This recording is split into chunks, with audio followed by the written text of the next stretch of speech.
बैठकर भगवान शिव से बड़े भाव से दिल से प्रार्थना करिए। बड़ी दूर दूर से आए हो, लाखों की संख्या में आए हो, बाबा को अपना मन का भाव अवश्य कहिए। जिस कामना से आए हो बाबा आपकी कामना पूर्ण करे, भावों से दिल से प्रार्थना।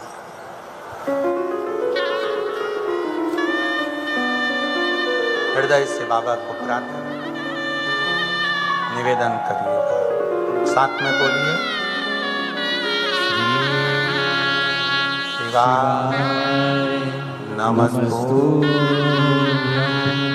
श्री शिवाय नमस्तुभ्यं, श्री शिवाय नमस्तुभ्यं, श्री शिवाय नमस्तुभ्यं, श्री शिवाय नमस्तुभ्यं।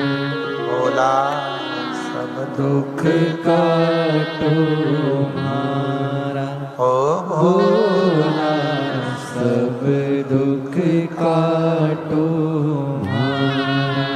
शिव शंकर जप तेरी माला, भोले बाबा जप तेरी माला, भोला सब दुख काटो हमारा, ओ भोला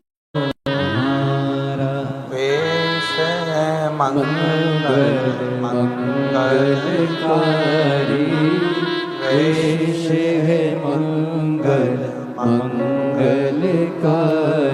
शमशान वासी हमारा, शमशान वासी हमारा, ओ भोला सब दुख काटो हमारा, ओ भोला सब दुख काटो हमारा।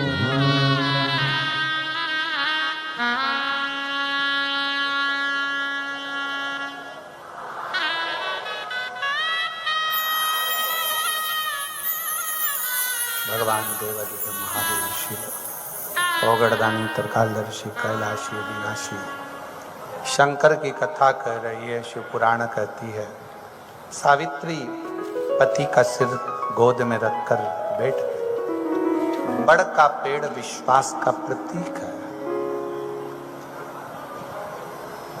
बट वृक्ष की छांव में जब तुम्हें लगे कि ग्रह बेकार चल रहे हो, कोई कष्ट आने वाला है, कोई दुख बहुत तेज आ गया, कोई तकलीफ ज्यादा आ गई, तो बड़ के पेड़ के नीचे बट वृक्ष की छांव में बैठकर श्री शिवाय नमस्तुभ्यं जपना चाहिए। उसे जपो।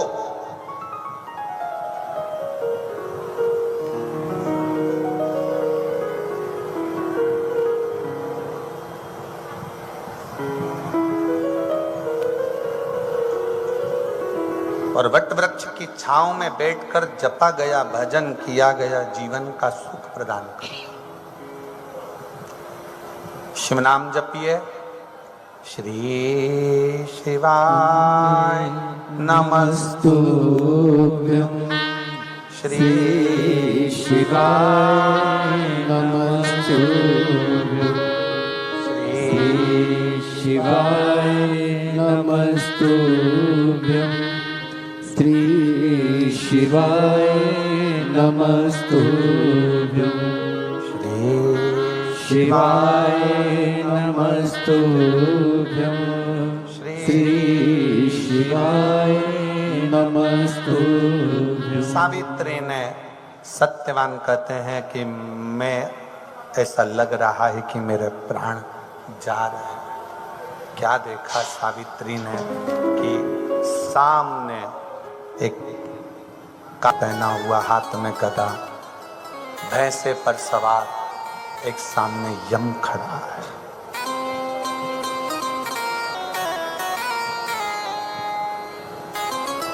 कभी तुमने सुना,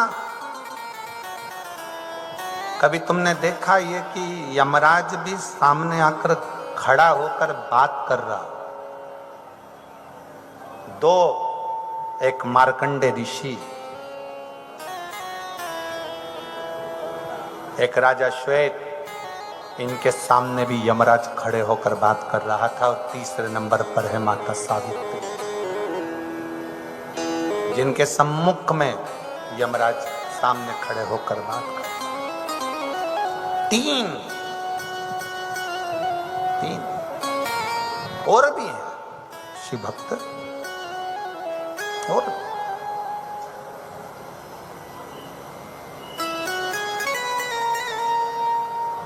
यम की भी सामर्थ्यता नहीं होती है कि शिव भक्त को ऐसे ही उठाकर ले जाए।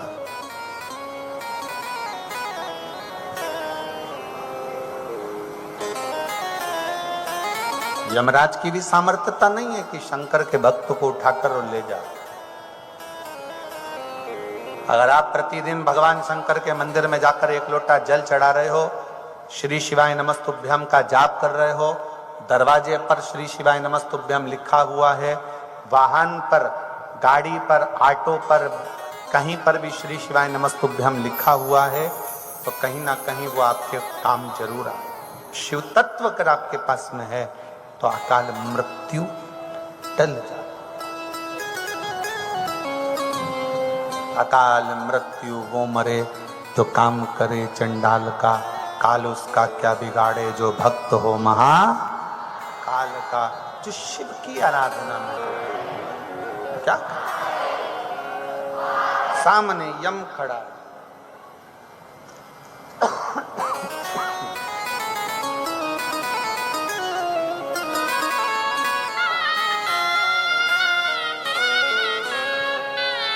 सामने यम है। सावित्री तुम्हारे पति को लेकर जाओ। सावित्री कहती है ये मेरे पति हैं, मैं जाने नहीं दूंगी।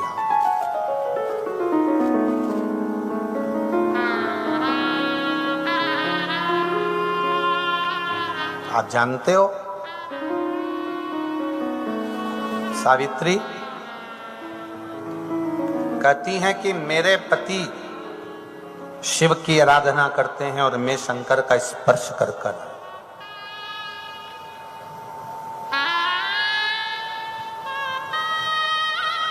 यमराज ने कहा तुम्हारे स्पर्श के कारणवश ही हम तुम्हारे सामने आकर खड़े हो गए हैं और तुमसे पूछ रहे हैं कि इसको ले जाएं। ले जाने लगे। आप अपना कर्म करो, मैं अपना कर्म करूंगी। शिव महापुराण की कथा कहती है शंकर के भक्त को अपने कर्म में लगे रहना चाहिए, बाकी का निर्णय तो शंकर करेंगे। यमराज ले जाने लगे, सावित्री पीछे पीछे जाने लगी। आखिरी में यमराज ने सावित्री से कहा कि तुम शंकर का स्पर्श कर कर आई हो, इसलिए मेरा मन है कि तुम कुछ मांग लो। 4 वर मांगे। ससुर का गया हुआ राज्य वापिस आए,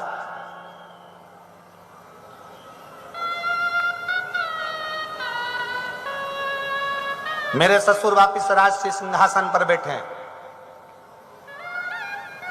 मेरे ससुर अपने पुत्र को अपनी आंखों से देखें। और चौथा, मेरे गर्भ से मेरे पति के माध्यम से मेरी संतान हो जो मेरे ससुर की गोद में जाकर खेले। यमराज तथास्तु कह दिए। ले जाने लगे तो इतने में सावित्री ने कहा कहाँ ले जा सकते हो, क्योंकि मेरे ससुर को बेटे का दर्शन करना है और मेरी संतान इन्हीं के माध्यम से होगी, इनको तुम मार नहीं सकते। सावित्री तू जीत गई। और जीती क्यों है? क्योंकि तू जिस शंकर के शिवलिंग का स्पर्श कर कर आई है, आज अपने पति का काल हर कर भी स्वयं महाकाल की कृपा तू प्राप्त कर दे। काल हरण कर कर आई है। और मेरे जीजियों, मेरे जीजाओं, मेरी बेटियों, बेटाओं, मेरी माताओं, मेरे भाई, मेरी बहन, एक बात का स्मरण करिए, प्रतिदिन शंकर का दर्शन करिए, प्रतिदिन शिव का स्पर्श करिए और प्रतिदिन श्री शिवाय नमस्तुभ्यम करिए। उसका फल मिलता है, जरूर मिलता है। भगवान शिव कुंदकेश्वर का रूप धारण कर कर विदल उत्पल का संहार करते हैं ऐसा सुंदर प्रसंग यहाँ आता है। भगवान श्री कुंदकेश्वर पधार रहे हैं, जोरदार ताली बजाकर स्वागत करेंगे। आज कथा का 5वां दिवस यहाँ विराम ले रहा है। कल कथा का 6ठा दिवस 1 बजे से 4 बजे तक रहेगा। कल कथा की शिवरात्रि भी रहेगी और परसों के दिन कथा सुबह 8 बजे से 11 बजे तक रहेगी। टीवी पर 1 बजे से 4 बजे तक ही आएगी। और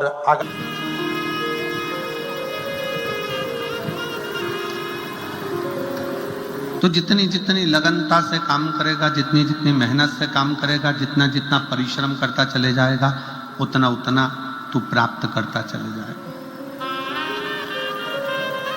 पर भगवान शंकर ने एक बात और कही है, साकरी की मेरी जीजियां और मेरे जीजा, बेटियां बेटा, इस बात का स्मरण करेंगे कि कभी भी कमाई करो, धन कमाओ, खूब कमाओ, व्यापार करो, खूब करो, पर शिव महापुराण की कथा कहती है कमाई करना तन से करना। काय से करना? जम के बोलो जरा, तन से। कमाई करना तन से करना। इस कमाई को मन तक लेकर मत जाओ। क्यों? कमाई करने बैठे कोई व्यापारी रुपये लेकर भाग गया, कोई धन डूब गया, कोई पैसा चले गया, और तुम मन से अगर कमाई कर रहे थे, पैसा डूबा कि तुम्हें अटैक आया, टेंशन आया, डिप्रेशन में पड़ गए। मन से अगर तुम कमाई कर रहे थे तो तुम कहीं ना कहीं बीमार पड़ जाओ। इसलिए शिव महापुराण की कथा कहती है कमाई करो तन से और भजन करो मन से। कमाई तन से करिए। अगर कमाई करना है तो तन से करो, खूब अच्छे से। इस शरीर के द्वारा जितना कमा सकते हो, इस शरीर के द्वारा जितना ला सकते हो लेकर आओ, जितना कमा सकते हो उतना कमाओ, जितना कर्म करना हो उतना करो। कमाई तन से करो और खूब करो, पर इस कमाई को मन तक लेकर मत जाओ।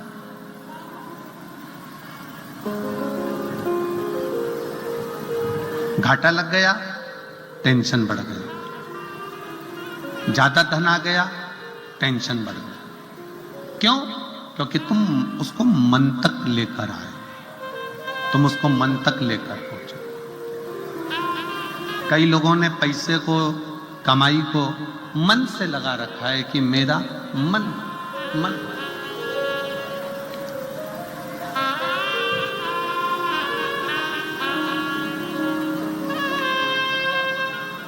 शिव महापुराण की कथा कहती है तो तकलीफ, मुनाफा हो गया तो तकलीफ। कहीं ना कहीं व्यक्ति धीरे धीरे धीरे धीरे डिप्रेशन की ओर बढ़ता चले जाता है, टेंशन की ओर बढ़ता चले जाता है। इसलिए शिव महापुराण की कथा कहती है कि तुम्हारी कमाई तन तक रहे, मन तक मत जाने।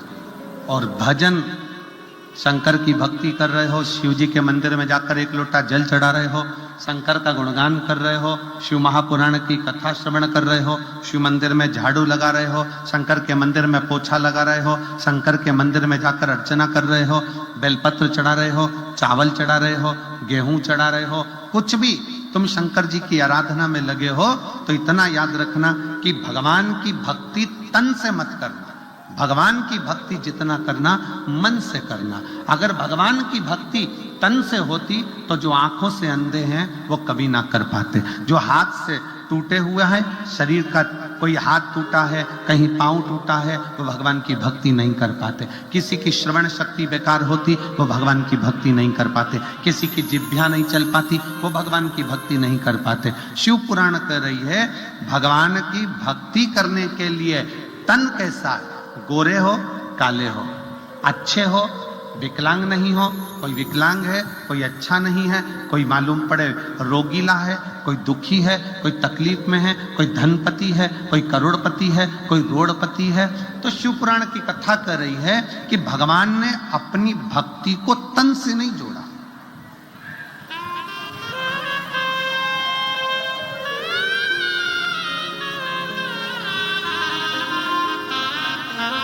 भगवान ने अपनी भक्ति को केवल मन से जोड़ा, केवल मन से। इसलिए शिव महापुराण की कथा कहती है कि मत बुरे कर्म कर बंदे वरना पछताएगा, भगवान की आंखों से तू बच नहीं पाएगा, तू बच नहीं पाएगा। अरे ओ अज्ञानी मत करना,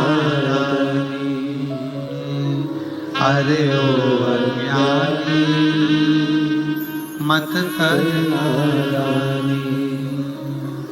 तेरे कर्म का फल भी तू ही पाएगा, जैसा किया तूने तेरे आगे आएगा, तेरे कर्म का फल भी तू ही पाएगा, जैसा किया तूने तेरे